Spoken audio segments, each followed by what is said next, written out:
Lieutenant Commander Kane Morrison looked at the mission roster and shook his head with obvious disgust. His SEAL team was pinned down in hostile territory, taking heavy fire from enemy snipers positioned in an ancient stone minaret 800 meters away. Every extraction attempt had failed. His men were bleeding, running low on ammunition, and time was slipping away like sand through desperate fingers. The radio crackled with Base Command's latest update. They were sending sniper support to eliminate the enemy positions blocking the rescue. Morrison expected to hear about one of the seasoned male snipers he had worked with before. Instead, the voice on the radio mentioned Staff Sergeant Brenna Caldwell. Morrison's response cut through the static with bitter frustration. He told the commander they were sending them a girl when his team needed a real shooter. This wasn't target practice at some safe training range. This was life and death, and he questioned whether someone who probably spent more time worrying about her appearance than her rifle could handle what was about to be the most difficult shot of the entire deployment. 800 meters. Narrow minaret windows, crosswinds, urban heat shimmer, multiple enemy snipers who had already proven deadly accurate. Most military snipers would consider this an impossible shot under perfect conditions, let alone with American lives hanging in the balance. What Morrison didn't know was that the Montana ranch girl adjusting her scope in the distance had been preparing for this moment her entire life, and his assumptions about her capabilities were about to be shattered by precision that would leave even elite operators speechless.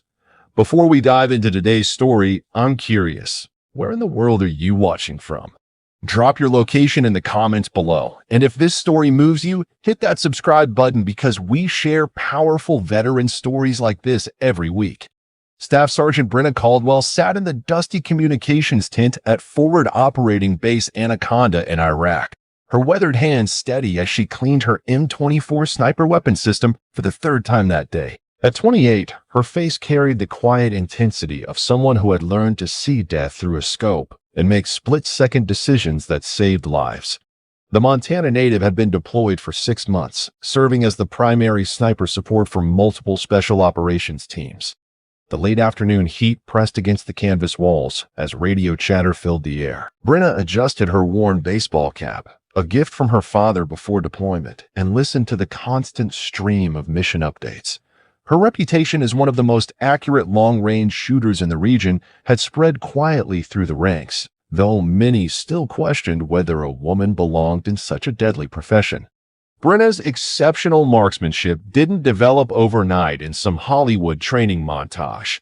It began at age 7 on her grandfather's ranch in Glacier County, Montana, where she learned to hunt elk in terrain that would challenge seasoned mountaineers.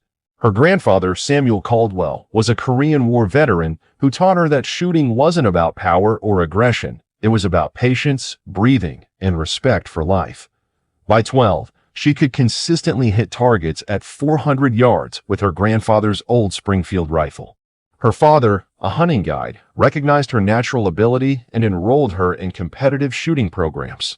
She spent her teenage years traveling to matches across the western states, developing the mental discipline that would later serve her in combat. When Brenna enlisted at 19, she already possessed skills that took most soldiers years to develop.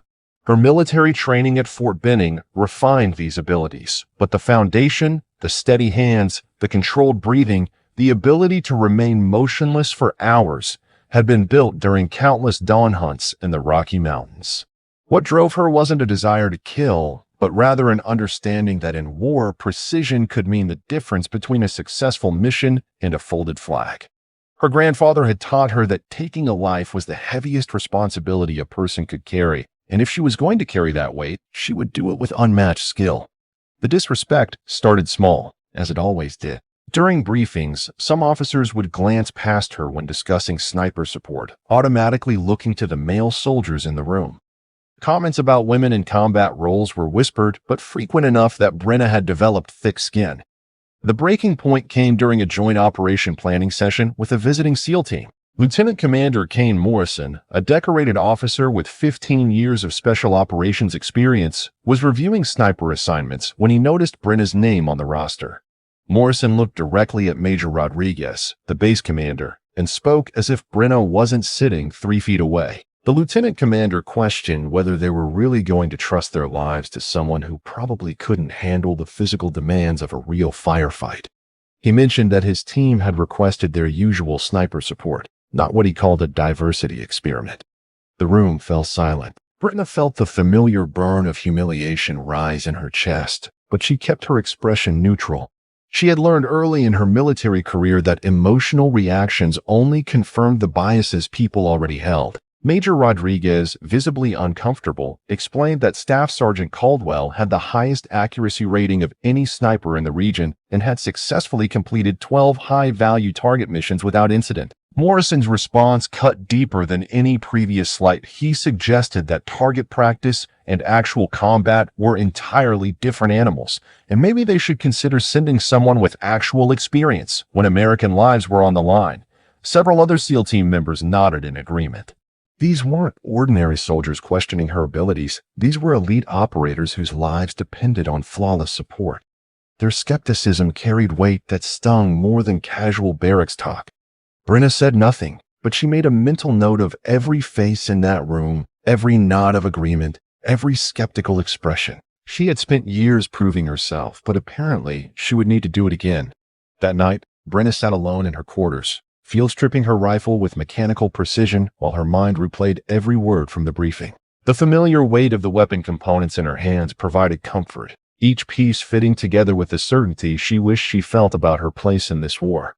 She thought about her grandfather, how he would sit on the ranch porch after difficult hunts, quietly processing the weight of what had happened. He once told her that the hardest part of being a sniper wasn't the shooting. It was carrying the doubts of everyone around you while maintaining absolute confidence in your own abilities.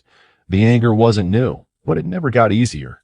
Each dismissal felt like a step backward, erasing months of proven performance. Brenna had eliminated insurgent snipers who were terrorizing coalition patrols. She had provided overwatch for dangerous reconnaissance missions. Her spotting had saved countless lives by identifying IED emplacements before convoys reached them.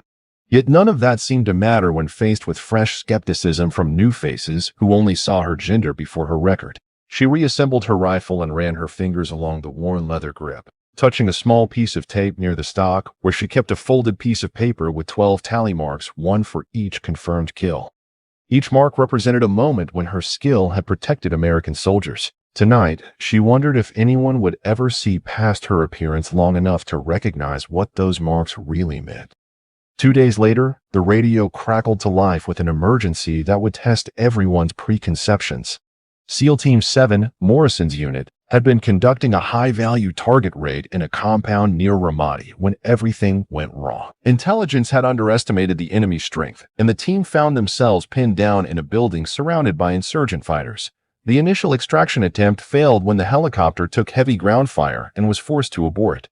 Morrison's voice came through the radio, tight with controlled panic, reporting that they had multiple wounded and were running low on ammunition. Enemy snipers in a minaret 800 meters away had clear sight lines to any rescue attempt. Base command scrambled every available asset, but the geography created an impossible situation. The enemy snipers were positioned in a centuries-old stone minaret with narrow windows, elevated above the surrounding buildings. Conventional air support couldn't engage without risking massive civilian casualties in the crowded urban area. Several attempts were made to position friendly snipers with clear shots, but the angle and distance made it nearly impossible. At 800 meters through narrow minaret windows, with crosswinds and the stress of knowing American lives hung in the balance, it was the kind of shot that most snipers would consider beyond the limits of reliable accuracy. As hours passed, Morrison's situation updates became increasingly desperate. 3 SEALs were wounded, including one critically. They couldn't hold their position much longer, and every extraction route remained blocked by the enemy snipers who seemed to have unlimited ammunition and perfect positioning. Time was running out, and conventional solutions weren't working. Major Rodriguez turned to Brenna with reluctant desperation in his eyes. Every other option had been exhausted, and Morrison's team was running out of time. The major asked if she thought she could make the shot that others had deemed impossible. Brenna studied the tactical map, calculating wind patterns, elevation changes, and target visibility. The distance wasn't the primary challenge. She had successfully engaged targets at similar ranges during training. The real difficulty was the precision required to thread a bullet through narrow minaret windows while accounting for urban wind currents and the psychological pressure of knowing that missing meant American deaths. She made her way to a rooftop position that provided the clearest sightline to the minaret. Setting up her M24, Brenna began her methodical preparation ritual learned years ago in Montana mountains.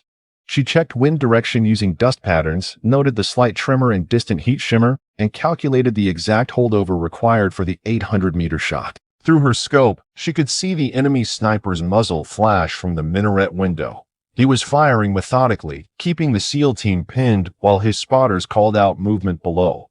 Brenna controlled her breathing, settling into the patient stillness her grandfather had taught her decades earlier. The first shot struck the stone window frame, inches from target. The enemy sniper jerked back, momentarily disrupted. Brenna made a microscopic adjustment and fired again. This time, the muzzle flashes from the minaret ceased immediately. One by one, she eliminated the remaining enemy positions with shots that seemed impossible to observers. Each bullet found its mark with surgical precision, clearing the way for successful SEAL extraction. The helicopter carrying SEAL Team 7 touched down at FOB Anaconda 3 hours later. Morrison, his uniform torn and bloodstained, walked directly to where Brenna was cleaning her rifle. The cocky dismissiveness from their first meeting had been completely replaced by something approaching awe. Morrison stood silently for several moments before speaking. He told her that he had been wronged, completely, inexcusably wrong. Her shooting had saved the lives of his entire team, including the critically wounded operator who was already being airlifted to Germany for advanced medical care. Word of Brenna's precision shots spread quickly through special operations channels. Requests for her sniper support began coming from teams across the region, all specifying they wanted the Montana sniper who had pulled off the impossible Ramadi shots. More importantly, the attitudes around her began shifting in subtle but significant ways.